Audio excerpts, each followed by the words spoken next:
歡迎翻嚟我哋嘅 channel，我哋係麻辣鍋。今日我哋會拍啲咩片呢？前排既然出過春夏嘅 trend 嘅 predict，咁今次梗係要做翻個秋冬嘅 trend 嘅 prediction。都見我哋着晒好凍啊！而家好凍。長袖衫就知啦。咁第一個咧就由我講先啦，想講嘅咧就係棉質嘅下身啊，咁即係例如棉褲啊，或者係棉翼襪。咁冬天咧，除咗注重衫嘅即係設計功能性咧，都好緊要嘅，因為你都要睇衫夠唔夠保暖啊，或者舒唔舒服啊咁樣噶嘛。棉褲呢一樣嘢咧，就係又保暖咧，又會舒服嘅一個時尚單品嚟嘅。咁講真咧，每年咧都有啲運動品牌都會出好多棉褲嘅。今年特別是係會見到好多其實小眾嘅品牌啦，或者係啲街頭味重啲嘅一啲時裝品牌咧，都會開始推出唔同類型嘅灰色棉褲。我唔知記唔記得之前我哋曾經拍過條片，opinions 係 unpopular opinions 嘅，跟住我記得我當初我係剔咗棉褲嘅，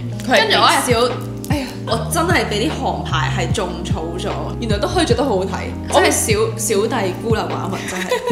但今年咧就真係多咗好多玩法咧，係會令到再 stand out 咁。唔止就一條棉褲，係腰位會多一層 layer 啦，呢啲嘅設計啦，反出嚟嗰種係啦，多一層荷葉邊喺出邊啦，假兩件，係減少假兩件嗰個 concept。側邊呢啲位咧大嘅 pocket嘅呢一啲嘅設計咧，都令到棉褲係再更上一層樓係。同埋咧，因為今年咧，其實男仔女仔都好啦，啲中性打扮嘅人咧會中意底褲外露嘅呢個 trend。可能韓國嘅 idol 啦，或者係一啲fashion 嘅 blogger， 或者係一啲 rapper 啊，突出啲嘅顏色再撞落去一條灰色嘅棉褲度，有個 contrast， 咁係幾好睇嘅。NX Studio 咧，咁其實佢哋一直都玩好多唔同物料，係有一條有佢哋 logo 嘅灰色棉褲啦。咁會見到佢條棉褲咧，就唔係話即係非常寬鬆，但係佢都係有少少彎刀咁，少少校園啊、打波啊嗰啲 feel 嘅。pat 上面嗰個褲後邊嗰個位置咧，就會印咗佢哋個 brand name。少暗咗嘅灰色襯鞋方面咧，係好似可以再多啲選擇嘅。我啱啱有所講佢唔係太寬鬆噶嘛，咁所以變相令到佢上身襯一啲女性化啲嘅 items 啦，例如我有睇有啲 model 係襯啲 lace 嘅 top 咧，都完全冇違和感嘅，所以我就覺得呢一條係值得去望望。喵喵啦，咁冇諗過喵喵都會有出棉褲係咪啊？即係棉褲好似比較 casual， 係啦，即係街頭風啦，或者有陣時有啲人會部分人會可能好 casual 嘅時候先着。佢哋又出咗一條比較直筒啲，冇話好特別嘅 design 喺上邊嘅。本身唔中意着闊褲嘅人，而中意直筒褲嘅人咧，呢一條係會比較適合啲嘅。腰身咧就係有一個高啲嘅橡筋位啦，中高腰嘅設計啦，修飾翻個腰身，咁着翻啲 crop 嘅 top 咧，就個比例會好好睇，條腿好長咁樣。小眾品牌 Open YY 嘅一條棉褲啦，咁其實都而家應該都唔小眾，即係都大眾。咁試完呢一個 brand 本身就係我哋兩個嘅愛牌啦，咁就我早排去韓國買咗一條棉褲啦。我知。係啦，腰位有一個反嘅捲落嚟嘅一個設計，令條褲係闊身嘅，跟側邊兩邊就有一個好大嘅 pocket，令到成條褲係更加重設計感啦。咁跟住褲腳嗰個位咧，覺醒嚟嘅，咁你可以束腳啦。暫時諗咧，我會覺得可能係襯翻啲黑色嘅短嘅 boot 會幾型咯。仲可以攝喺佢哋入邊。題外話啦，其實依家灰色棉褲其實都唔單止係秋冬嘅專利嚟㗎啦，好多品牌都有出到啲春夏嘅款式，例如湯娃娃嗰條其實係薄身少少嘅，唔係真係太熱嘅日子咧，即係唔係即係35度都係可以着到。咁我見你啱先都有介紹棉褲嘅時候，都有諗到可能講關於可能 lace 嘅上身咁樣啦。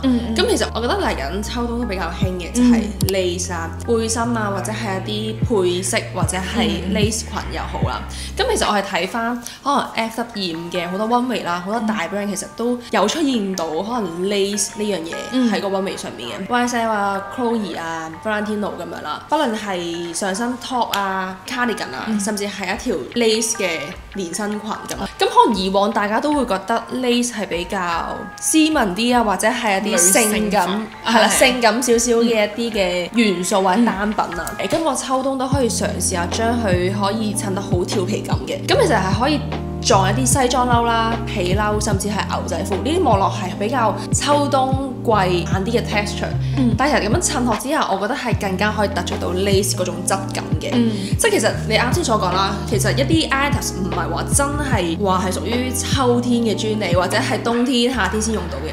即係可能 lace 你可能覺得比較薄紗、好薄嘅一啲 texture， 其實佢冬天都可以可能 mix and match 襯下唔同嘅 product 啊。即係冇話冬天就唔可以用 lace 嘅背心，但係其實我見好多 idols， 我見前排其實 Rosé 佢都有可能好簡單着件 lace 嘅背心，佢就襯一條牛仔褲，再加可能拖鞋咁樣。但係其實我覺得冬天其實我哋普通人都可以。香港冬天唔係好凍嘅，都可以着翻啲可能薄外套啊、薄身嘅皮褸，其實我都撞得已經好好睇。唔少 blogger 佢哋都有試過着一啲 lace 嘅半身裙，然後帶佢哋襯一啲衞衣都有嘅，即係再 casual 啲皮褸都有嘅。咁我就覺得佢哋有種係好似斯文，但係又型格之間，即係有個平衡，我覺得幾得意嘅。即係冇話好 lace 一定要好女性啊，或者係好斯文，其實都可以襯得好型格咁樣咯。咁所以我覺得大家都可以試下入手下唔同嘅 lace。我覺得 lace 背心或者係頭巾啊，嗰啲 accessories 咧，其實都幾百搭，同埋我覺得都幾流行，即係唔會話唔會話一季就唔興嗰種。係啦，長期存在，只不過可能每年嘅玩法有少少唔同咁樣。係啦。咁我嘅第二個想講嘅 trend 咧係呢個寬肩嘅大褸啦。咁着上身係換咗季嚟電肩添嘅，我呢件你摸下。有薄嘅呢個。係啦，薄少少嘅電肩嚟嘅。咁咧寬肩嘅大褸咧，不論係西裝褸啦、皮褸啦、長身乾濕褸等等呢啲嘅褲，都係一個80-90年代好流行嘅一個產物嚟嘅。即係大家有睇港產片或者啲舊嘅電影，不論歐美定係亞洲呢邊都好，其實都會見到當時明星 model 佢哋咧，通常都會着晒成 set 嘅套裝咁樣去襯。咁嚟到今時今日啦，其實係可以撞啲唔同 style 嘅啲穿搭件嘅設計，其實係會令到你成個人咧更加有態度啦，成件事係仲加型格。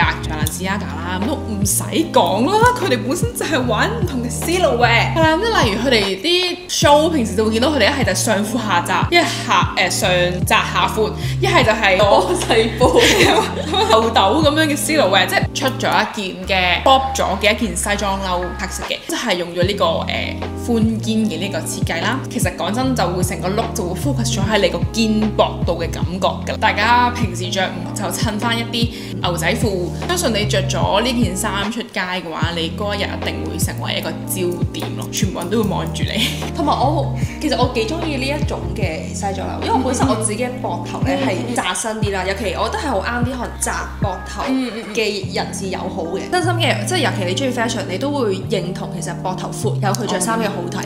咁所以我呢啲本身窄膊頭嘅人士，我就會偏向買西裝褸，都中意呢啲墊肩啊，我係更加幫你嘅膊頭望落比例係啦延長，然後個比例更加好睇。所以我自己都傾向好中意呢個設計。係啊，你講完呢個比例上面嘅問題之後，另外我都想講一個好大嘅可能係優點咁樣咧，就係佢一定會顯得你個頭好細啊！亞洲人相對肩會比頭肩比差啲，係啦，冇歐美嗰邊嘅人咁好睇，咁所以就可以利用呢一啲嘅 items 去balance 翻。咁我自己覺得咧，呢一個嘅 trend 咧，其實係少少致敬翻80-90年代嗰個 trend 嘅感覺咯。如果大家都覺得呢個 fall winter 有啲咩特別嘅會興啊或者流行嘅嘢，都 comment 同我哋講，因為其實咧我哋又都未必知得晒嘅，同埋真係講真嘅，其實真係千變萬化，同埋真係好多好多嘅。我哋講真係好少零分，真係等於人與人之間，即係幾億萬分之一咁樣啦，即係嗰個機率係個概率。咁而你咁多嚟睇我哋條片啊？喂，你真係 subscribe。如果中意嘅話就俾個 like 啦，或者 subscribe 我哋 channel 啦，同 follow 我哋 IG。咁我哋嚟緊都會拍多啲片俾大家睇嘅。